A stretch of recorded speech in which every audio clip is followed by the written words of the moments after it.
Can I get you to introduce yourself, please? Yeah, my name's Robin Baynes MBE, and welcome, Patrick, to my home. I live in Formby. Been married 58 years coming up. I've got 3 children, 9 grandchildren and 3 great-grandchildren. So I'm a family man. Now, you set up Liverpool Heartbeat. Can you explain what it is? Yeah, Liverpool Heartbeat is in memory of a lifelong friend called Kenny O'Toole. And Kenny and I, when we were youngsters, when we were 14, we used to swim for the city of Liverpool. We swam for the boys' club when we were 15. We left school, we lost touch with each other. And 30 years later, when we were 45, we met up again at Everton Park swimming baths. We'd both gone back swimming for different reasons. Kenny was a great runner and he was injured. And you can't strain yourself when you swim. So we'd gone back swimming and we were swimming in the top lane. And I said to him, when was the last time you were in the water? I hadn't seen this guy before. He said, a couple of months ago. I said, you've got in at this level. I said, you must have been good when you were a kid. I said, did you ever swim for Liverpool? He said, yeah. I said, how old are you? My age. I said, we will know each other. Now, I was quite heavy in them days. I had a big ginger beard and I was about 2 stone heavier. And my nickname at school was Skinny Jim, so he would never have recognised me. And as soon as I said Robin Baynes, he went, Baynesy!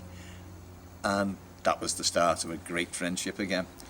And Kenny was in my team when I swam the English Channel. That was in 1994. And we swam it in memory of my sister-in-law, Barbara Marshall, that died very suddenly of bowel cancer. And we'd pledged £20,000 to the Royal Liverpool University Hospital Forget-Me-Not Cancer Appeal. And we'd only raised 10,000 when we swam the channel. So we had to think we were successful, done in a great time. But we had to think of ways of raising the rest of the money. And my wife said to me one day, why don't you swim across the Mersey? So I mentioned it to Jimmy Tinsley. Now, Jimmy Tinsley was the guy that trained us. He's a friend and he was a British swimming coach. And Jimmy and Bob Jones, another swimmer, they'd also had a conversation about swimming across the Mersey. So the 4 of us were singing from the same hymn sheet. So the Cross Mersey swim got off the ground in 1994. It's now in its 28th year. So it's an annual Mersey swim. But in 2007, I got a phone call from one of the assistants of Ray Physic. And he was writing a book called Played in Liverpool. And he was going back to the origins of all sports. And he wanted to know about the post-war Cross Mersey swim. And he said, can you write a few paragraphs and give us a photograph? Which I did. So when the book came out, he sent me a free copy of the book. I opened it up, seen my photograph, seen what I wrote, and I was absolutely blown away. Because Captain Webb, who swam the English Channel, the first person to swim the English Channel solo successfully, was in 1875.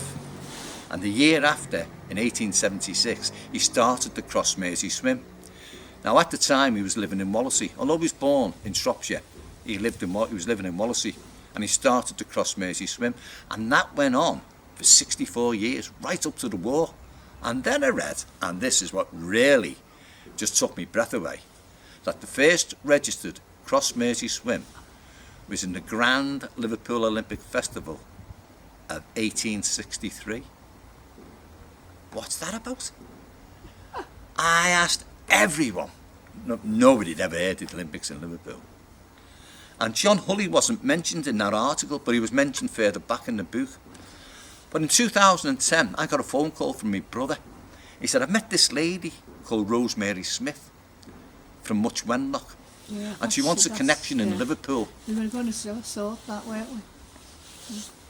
And he said, I met this lady called Rosemary Smith from Much Wenlock, and she wants a connection in Liverpool. And what she wants to do, she wants to put 50 children together from Liverpool, Much Wenlock and London and do something at the opening of the Olympics.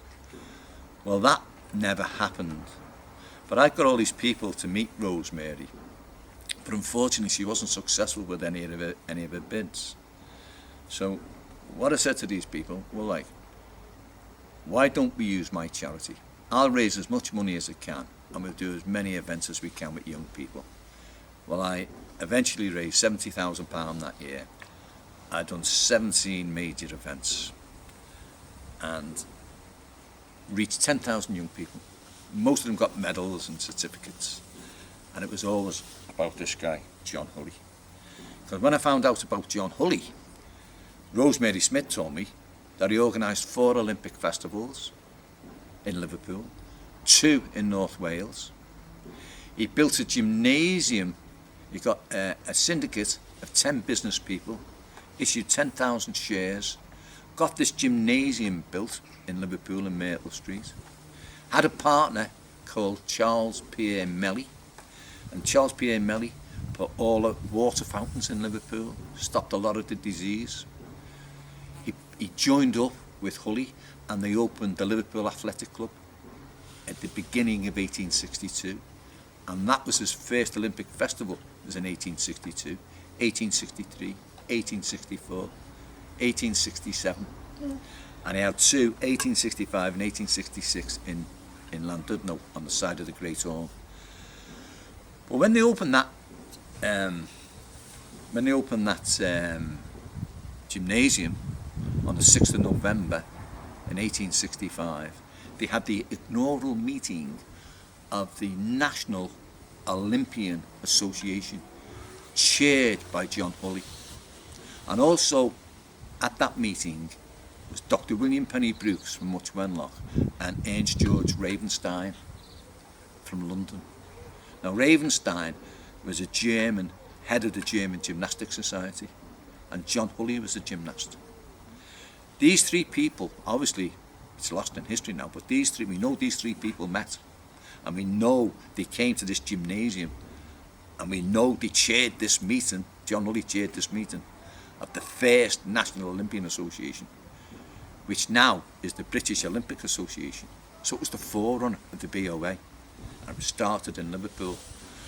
Now I was taken back about this, and because of my position with the charity, I've used John Hulley as a figure to inspire young people, you know. And we've done many events. And I said to my wife, Brem, you know, we're in a position where we can afford to put a statue up to this guy. It took 2 years to get it going. And the sculptor is Tom Murphy. Now Tom Murphy is a Liverpool man. He's world famous. He's done 45 statues in the world, sculptors. A lot of them are in Liverpool. So my idea was to do a play about John Hulley, and I went to see a lady called Miriam at the Royal Court. I was only with Miriam half an hour, and I said, stop Miriam, it's going to cost too much money, it's going to take too long. How can I get John Hulley's name out there? She said, have you thought of writing a book in a comic form? As soon as you went, comic, Tim Quinn. I know Tim. I come out to that meeting, I phoned Tim up, within 10 minutes, we'd arranged the meeting the following week, and within 4 months, we had the John Hulley superhero comic, Liverpool's first superhero. And we used a young girl called Jane, who Jane is a real person, and she's got visual impairment. And Jane gets dressed up as a Fab 4000 superhero, and I give, in the comic, I give a time board with me mate Liam, and she flies back in time to when John Hulley was born, and then she tells the story of John Hulley in the comic. So I said to Bren, well, we need a bit more than that, you know, how are we going to get people to go to the statue? So I said to Tom Murphy, I said, has anybody ever done a map of all your statues in Liverpool, Tom? He said, lots of people have said they'd do it, but nobody's ever done it. I said, well, can I do it? I said, I'll do it through my charity, might make some money for the charity. But I said, it doesn't matter if I don't make any money. It's going to get young people walking to find these statues.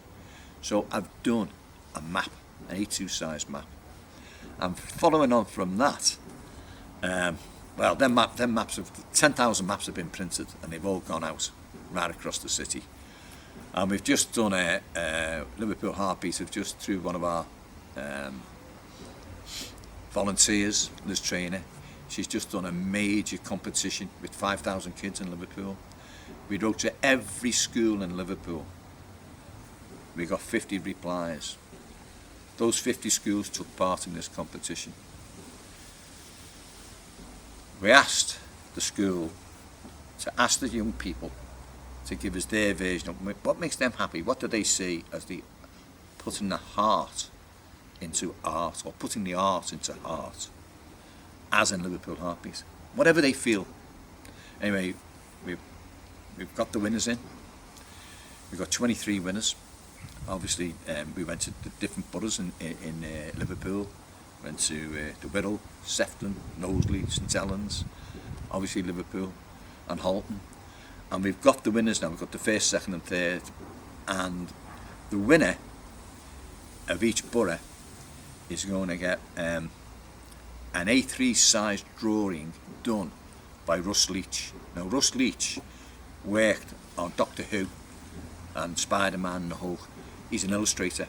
So we've asked the schools for a photograph head on, left and right. And Russ is actually now, we're at the stage where Russ has sketched these drawings and it's going to colour now. He's filling it in. So it's going to be an absolutely wonderful prize, a one-off prize for them. The seconds are going to get a £50 voucher. The thirds are going to get a £25 voucher. And there's some recommendations, there's 4 recommendations, and they'll be getting a £15 voucher. And that is going to be, you're quite welcome to come to this, Patrick, on the Thursday the 9th of September at the Blue Coat Chamber in Liverpool. We've got from 12 o'clock to 2 o'clock. The Lord Mayor's coming. I've invited the High Sheriff, Lance, I can't remember his surname, Charnley I think his name is, and the Equerry's coming, Sean McAvoy, and a few other dignitaries. And I've asked the Lord Mayor to invite all the winners to the town hall for a tour of the town hall when it's all over, when it's done and dusted. So that's one of the things that Liverpool Heartbeat do, and we do many, many, many things, and it's run on the back of our volunteers. Our volunteers organise events and do it. Obviously we've got to do a bit of fundraising to help with the finances. And we've just had a golf day, which has just been organised by a chap called Barry Fairfield, and this is the 3rd year Barry's done it, and he's just handed me a cheque over for £800 for the takings on the golf day, which is absolutely fantastic, and it all helps to go towards inspiring young people. And on the back of all this, there's a video game being made. It's a bit hush-hush at the moment, but there's a big company that are doing it free of charge for me, and we'll obviously have to give them some advertising when it's done. But it's getting done behind closed doors at the moment, and it's a visual city of Liverpool, which is getting built. And there's a young lady from Canada called Rocket who's helping build it, set it out, all to scale. All the statues have been done like chess pieces, and they've been put in. So when you come up to one of the statues, you're asked a question, and then the quicker you can answer the question, the more points you get. There's 3 questions on each statue. You can play it individually, you can play it in pairs, you can play it in a team. We've been to schools with it. The schools absolutely love it. It's going to get kids walking. It's going to get them from behind that computer, get them doing a bit of exercise and learning at the same time about our great city. So is there anything else you want to know? Now, as you've got Liverpool as your name, is it just Liverpool you deal with? No, it's registered. It's a registered charity. Got a registered number. It's the Northwest. It's a regional charity, and we do help people outside Liverpool. In fact, we've helped fund the triathletes, the young kids that go towards the Olympics. You know, the top of the tree triathletes. We've helped fund it for 7 years, and we're actually doing the Cross Mersey swim on the 19th, which is Sunday, the 19th of September, and these young triathletes are taking part in the events. But no, it's a regional charity. We've got a Facebook page, we've got a Twitter, we've got a website which is www.liverpoolheartbeat.co.uk, and there's a great guy, Peter Thompson, who does my blogs for me and puts everything on my website for me free of charge. So he's a great guy. Oh, And we've got an ambassador, I forgot to mention that. Asa Murphy's our ambassador. Now Asa has had a rough time during lockdown. You know, all his work went, no money. And he's wrote a series of books. The first book was The Monkey with No Bum, which is done very well. Then he wrote another book called Vinegar Jim, which is okay, but that's for the older kids. And now he's just wrote another book called Boing Meow. Now it's for 2-year to 6-year-olds. And he's dedicating all the sales to Liverpool Heartbeat. So thank you, Asa. Really going to help, you know. And the illustrator is Eves Fox. Now Eves Fox has done The Journey for Peace for done 7 comics that Liverpool Heartbeat funded for St Vincent's visually impaired school. So we reach out everywhere, right across. You know, we help anyone we can. You know, so. It's for young people between 4 and 18. And if anybody wants to find out more or get involved, where can they go? Well, you'll find everything on our website. Our address is there, our phone number's there, email's there. We are a comparatively small charity, but we punch above our weight, you know, and it's run on volunteers. I'd like to just mention that we've been nominated for an award, Queen's Award. What it is, it's like the MBE for your volunteers. So it's not for me, it's for the volunteers of Liverpool Heartbeat. Everyone that helps out, you know, and there's many people. Like if you never had volunteers in your charity, you wouldn't be able to operate. And I've had a lot of pound for pound funding over the years from Barclays, you know.